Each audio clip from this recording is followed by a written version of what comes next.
Calaroga Shark Media.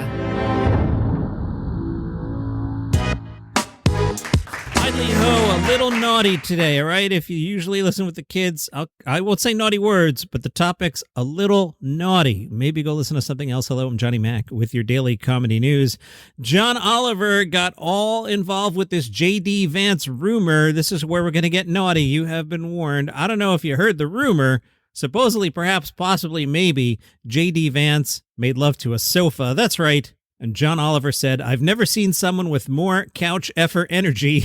On Last Week Tonight, Oliver said, "You can say that he didn't write about doing that in his book because that is provable, but that's not the same as asserting that he never banged a couch, especially because he hasn't officially denied it." Oliver continued, "J.D. Vance sucks so much that it says something that for a few days this week, the internet ran wild with a joke tweet that he was the first VP pick to have admitted in a New York Times bestseller to banging, I'll clean it up, a couch with a citation," and that was cleaning it up, with a citation to a page number from his memoir, Hillbilly Elegy, a memoir of a family and culture in crisis. Oliver said, "It's not in his book, but I think the reason it spread so fast is that it's incredibly easy to believe, because if you ask me to draw a man that bangs his couch, 10 times out of 10, I'm drawing this guy," and he showed a photo of J.D. Vance. "If you ask me to play 2 truths and a lie with this man before he even opens his mouth, I shout, the truth is that he bangs his couch. I've never seen someone with more couch banging energy."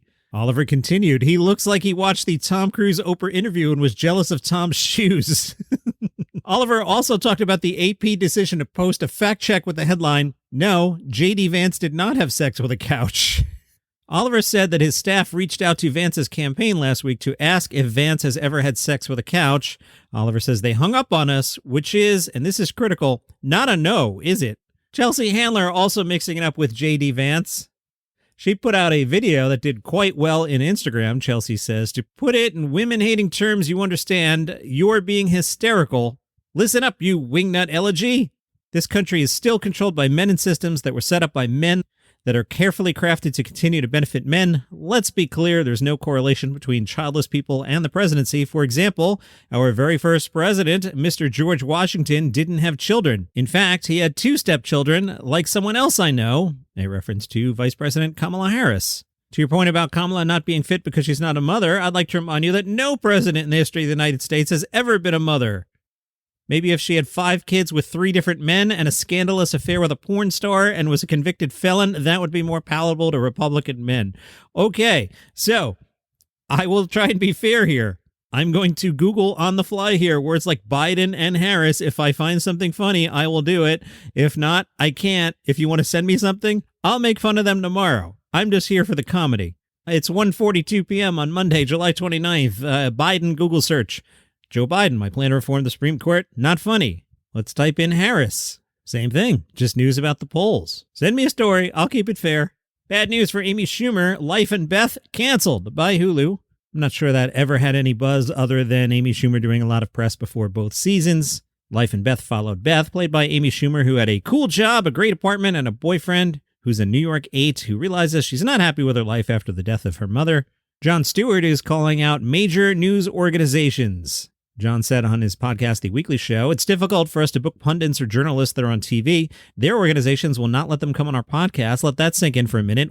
Organizations that rely on access and transparency refuse to allow the reporters to come on a podcast to talk about the issues of the day. I want people at home to let that sink in for a second. News organizations stonewall inquiries as to why their reporters are not allowed or being restricted from just being able to come on a stupid podcast and give their opinion. I understand you can't go write articles for other papers or you can't host a show on another network, but these types of promotional or cross-pollinating appearances should be standard fare." He specifically called out MSNBC and CNN as particular offenders. Meanwhile, on Gossip Corner, some people think Shane Gillis is dating TikTok star Grace Brassel. As you may have picked up, I don't spend a lot of time on TikTok. I'm unfamiliar with Grace. Let's see what she does on TikTok.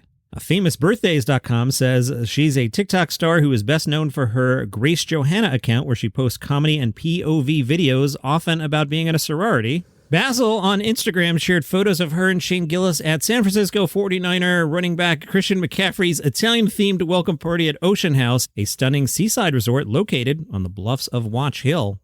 One of the photos showed her posing closely with Shane Gillis. It went viral when someone joked that they looked like an SEC couple. In her post, she also included a black and white photo of her, Shane Gillis, and Post Malone. Hey, big shout out to Kenny. Kenny's been a listener for a long time. By the way, today begins year 6 of this podcast. Growth-wise, I'm beyond where I thought I'd be at year 2. There was a pesky pandemic in the way, and then last November, Apple cut the numbers, but I'm plugging away here. But I can't believe it is year 6 of the podcast. Season 6, episode 1. Kenny, thank you for listening all this time. As Kenny knows, there's a particular Starbucks out in California. I've made a connection with Kenny, and I always think of Kenny when I'm at that particular Starbucks. He sent me over 4 coffees. Thank you very much. And we'll support Kenny's coffee purveyor of choice, already mentioned in this podcast. Thank you, Kenny. Meanwhile, I was at the National Donuts chain, and, I hold the door for people, and then I look behind me, and somebody said thank you in a very pleasant voice. You know who it was? Have you been paying attention? You know who it is, right? By the way, Mike from the Letterman podcast, did you just hear me go into poor man's Dave there? That was for you. You know who it was? Yeah, it was Evil Bill Engvall. Now, he doesn't know he's evil, and he doesn't seem to be evil. He seems like a pretty nice guy. But he does look like Evil Bill Engvall. Anyway, he's at the National Donuts chain a few times a week. If you'd like to buy me a coffee, you go to buymeacoffee.com/Daily Comedy News. Throw some money in the tip jar. I will take your money, and I will go to the National Donuts chain or Kenny's place. Sometimes my daughter goes there, and I make her get me something. And they're talking about opening a McDonald's in town, and I don't know how I feel about that. But they have iced coffee as well. Might give me more options. Have you been watching the Olympics? You know who's not good at it? Colin Jost. He's terrible. Sorry, Colin. You're awesome on SNL. You're married to Scarlett Johansson. You're a good-looking guy. You're funny. You're on top of the world.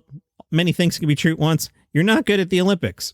His segments to me have seemed very forced. He is covering surfing in Tahiti, but it's just not working, in my opinion. Sam Morril was talking to Deadline. He said, part of the reason I fell in love with the comedy of Chris Rock is because he'd push you away in the premise and pull you back at the punchline. It's like a dance he did with the crowd. He'd say something provocative and then prove it to be true. But you can't just say the provocative thing. You have to pull it off. You have to stick to landing. When you do an hour of material, it can't be one thing. If you're just going for shock, that'll run dry pretty quickly. You need levels and you need layers. If you're going to do that, the new special, Sam's, it's got a lot of gears. Are you psyched for the first annual Columbus Comedy Festival coming up August 14th through the 18th? Walker Evans is the co-founder and says we couldn't be more excited to not only bring major headliners to Columbus from New York, LA, Chicago, and beyond, but also highlights our incredibly talented local comedy scene. We've packed a lot of entertainment in these 5 days, and there's a little something for everyone. Good lineup. Headliners include Jason Banks, Michael Ian Black, who's been super political. He's got a super political Substack. If you're mad at me for the first 2 stories today, and again, send me other stories. I'll do them. Just make sure you send them to me by like noon Tuesday, because that's when I tend to record. Michael Ian Black's been very, very political lately. Tony Rock, Irene Tsu, Fumu Abe, Deanne Smith, Chloe Radcliffe, Jeremiah Watkins, Ian Fidance, Sam J, Saul Trujillo, Simon Fraser, Orlando Leba, Tom Thakar, River Butcher, Rivers Fab, Justine Marino, Alex Falcone, Christine Toomey, Dan Donahue, Amina Amani, Pat Butcher, Chris Allen, Ramon Rivas II, Leah Simpson, Mary Santora, Mandy McClevey, Calson Wilson, Alex Dragovich, Satoyo Ekbo, Maddie Ryan, Kelly Collette, and dozens more. That's a lot of performers. They'll be in multiple venues, including the Columbus Funny Bone, The Key, the Columbus Performing Arts Center, Mad Lab, the Attic Comedy Club, the Nest Theater, the Hashtag Comedy Company, and Don't Tell Comedy Columbus. Improv, sketch, video showcases, live pods, variety shows, and more. They've got a lot of sponsors, including a coffee place. I might have to connect with these guys, see if we can do some business together. The Columbus Comedy Festival. I was going to send Deacon Mike there. Deacon Mike's out in near Cleveland, but Columbus is 2 hours, 8 minutes away. He's not going to do that for me. Thanks for nothing, Deacon Mike. The National Comedy Center and the Elkhorn Valley Museum announced they will jointly exhibit documents and pieces from the archive collection of Johnny Carson, Journey Gunderson, who, if everything goes according to plan, will be the guest on this program on Thursday. I'm supposed to tape with her in exactly 20 minutes from now. I will ask her about this. Journeys for 30 years, Johnny kept the country laughing through good times and bad, while also introducing us to many of the greatest stand-up comedians ever to take the stage. The story of comedy in America simply cannot be told properly without presenting Johnny Carson's enormous and invaluable contribution to the art form. Great quote. Jeff Satzing is Johnny's nephew. I know Jeff a little bit, and he is the president of Carson Entertainment, tasked with keeping the flame alive. He has done a great job. Jeff will provide various documents from Johnny's creative process to archive in the collection. And that is your comedy news for today. Again, I know the first two stories were loaded political one way. If you got the other story, send it to me. I will do it. That's your comedy news for today. See you tomorrow.